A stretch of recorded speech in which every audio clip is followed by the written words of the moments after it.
Hello, आप सभी को राधे राधे। जानिए द्वारका का रहस्य।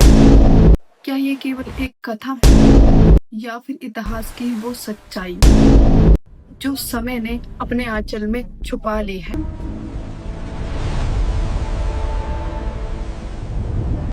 अरब सागर की गहराइयों में छिपी हुई है एक ऐसी नगरी जो स्वयं भगवान श्री कृष्ण ने बसाई थी।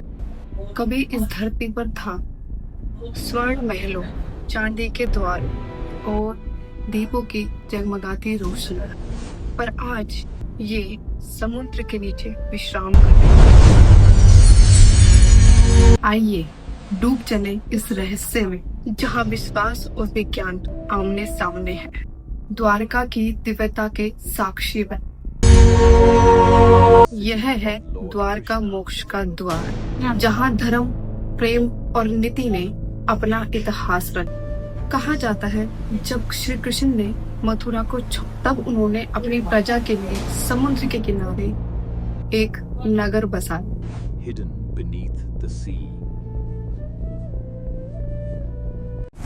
ऐसा नगर जो स्वर्ग से भी बहुत सुंदर था। द्वापर युग में यह द्वापरों की राजधानी बनी। श्री कृष्ण ने यहाँ धर्म की स्थापना की और अन्याय का अंत। श्री कृष्ण। मथुरा पर जरासंध ने 17 बार आक्रमण किया। बार बार रक्तचाप देखकर श्री कृष्ण ने यह निश्चय किया अब अपनी प्रजा को शांति और सुरक्षा का वरदान देना हो। उन्होंने समुद्र देव से भूमि मांगी और समुद्र ने वरदान दिया, हे मानव, यह भूमि आपकी होगी। तब देवताओं के शिल्पी विश्वकर्मा ने शुरू किया द्वारका नगरी का निर्माण।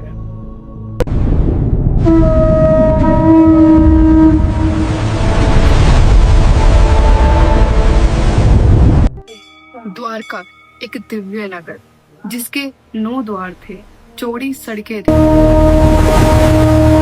और हर महल सोने, चांदी, रत्नों से जड़ा हुआ था। यहाँ धर्म ही शासन था और प्रेम ही नीति था। श्री कृष्ण ने इस नगरी में धर्म का शासन स्थापित किया। उन्होंने जनता को न्याय दिया। श्री कृष्ण ने सुदामा जैसे मित्र को गले लगाया और रुक्मणी जी को प्रेम के साथ सम्मान दिया। द्वारका बन गई नीति, प्रेम और करुणा की भूमि। यहाँ हर दिन उत्सव था, हर रात दीपों से जगमगाती थी।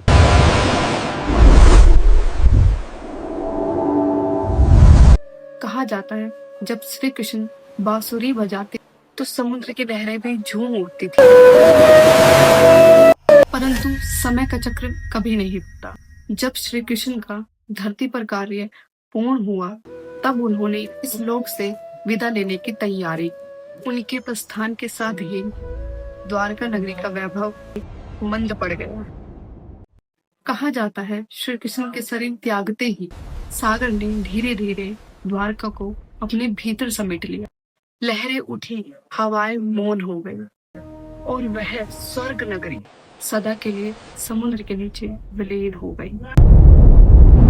पर क्या द्वारका सच में खत्म हो गई या बस समय ने अपने रहस्य में उसे छुपा लिया?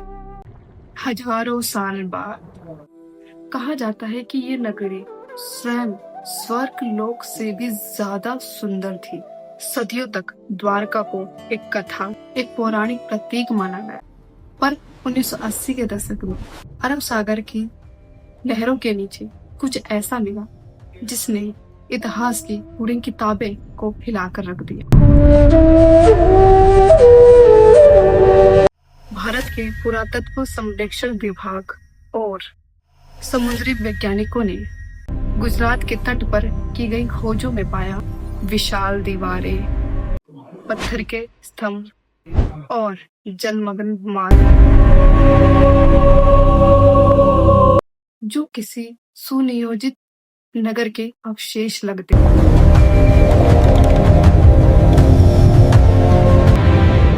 विशेषज्ञों का कहना है यह स्थान लगभग 5000 साल पुराना है।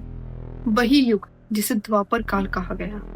क्या ये वही नगरी है जहाँ पर स्वयं श्री कृष्ण ने शासन किया था। कुछ कहते हैं ये विज्ञान का चमत्कार है और कुछ कहते हैं कि ये विश्वास की जीत है, पर सच यही है, द्वारका आज भी हमें याद दिलाती है कि जहाँ आस्था है वहाँ सत्य अवश्य होता है। आज भी गुजरात में द्वारका धाम में प्रतिदिन हजारों श्रद्धालु आते हैं। उनका विश्वास है समुद्र के नीचे वही दिव्य नगरी आज भी विद्यमान है।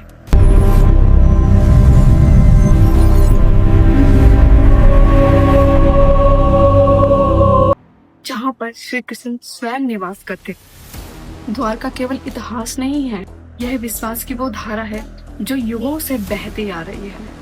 यह बताती है कि सत्य कभी मिटता नहीं, वह बस रूप बदलता है, कभी नगरी बनकर, कभी कथा बनकर और कभी विश्वास बनकर हमारे भीतर जीवित रहता है। कदाचित जब समय का पर्दा फिर उठेगा, तब द्वारका पुनः अपनी दिव्यता के साथ संसार के सामने प्रकट होगी। ओम जय जगदीश हरे, स्वामी जय जगदीश हरे।